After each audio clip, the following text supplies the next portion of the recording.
Well, let's go now to the story that emerged yesterday with the Allen government quietly approving, so this is a big backflip, new gas exploration licences in the Otways and the Gippsland areas amid looming energy shortfalls. Talk that Victoria will certainly get close to running out of gas in 2027. This, as I said, is a backflip from a government that has been anti-gas for a very long time. Joining me to give us some analysis and pull it apart, Victorian Shadow Energy Minister David Davis. I'm really keen, this is all deliberately complex in the hope that people don't cotton on to what's really been happening here, but there's two issues. One, why the backflip? And they've tried to slip this under the cover of, other discussion at a federal level about a gas reservation policy. But also, how is this going to work with the new treaty in Victoria? Because I suspect there might be some interest from Aboriginal groups in those areas. The first thing to say is that this is a panicked response.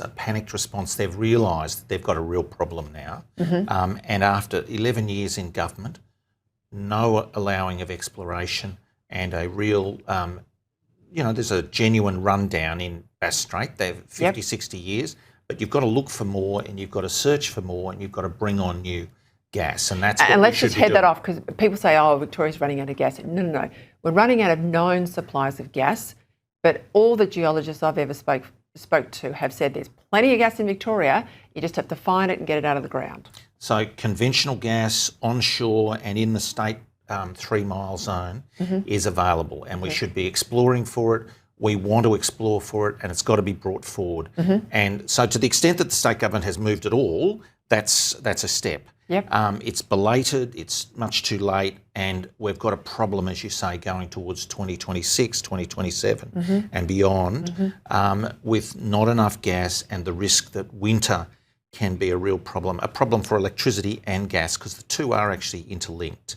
So there's a real risk there.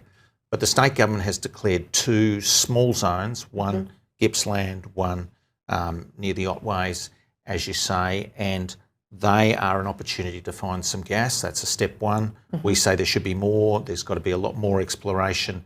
Bring on the gas, bring it forward.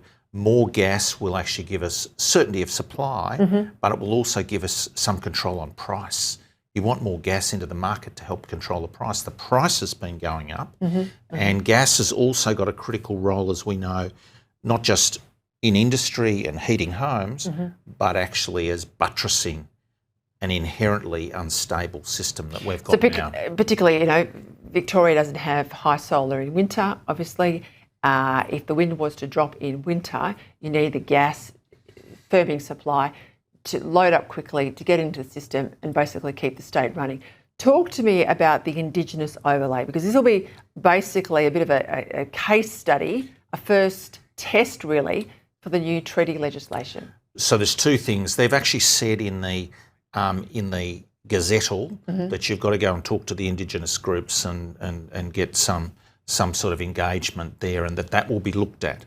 That's first. So anyone taking up these licences, these exploration licences, bidding for those are going to have some sort of negotiation. You call it engagement, I'll call it negotiation, and I presume payments as well. Well, it doesn't say that.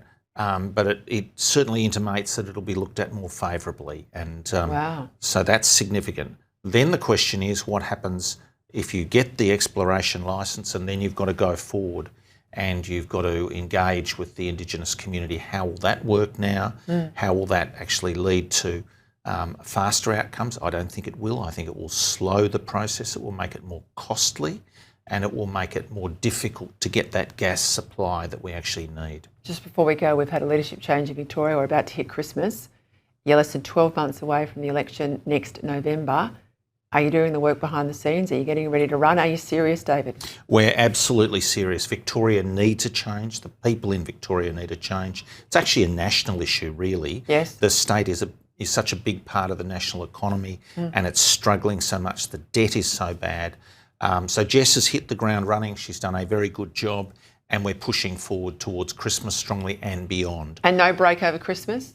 Oh, I'm going to have a few days, but I'm going to keep working. I've just loaded the staff up with one of those summer work lists. People look at this, a summer work list. So you ask yourself, have you got a summer work list?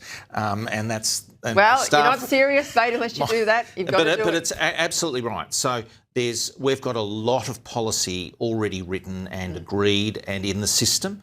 Some is come out, obviously, but more is to come.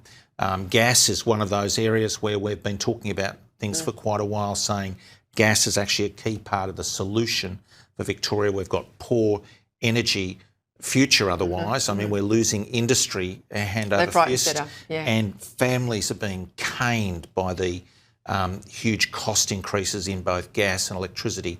Now, I mean, the state government is got its war on gas. It's wanting to stop people restoring their gas appliances and so forth. And, you know, come March 2027, if they win, they'll be banning gas replacement appliances in every house in the state. Take the gloves off. Good luck. Yep. Work hard over summer. Right, we'll leave it there.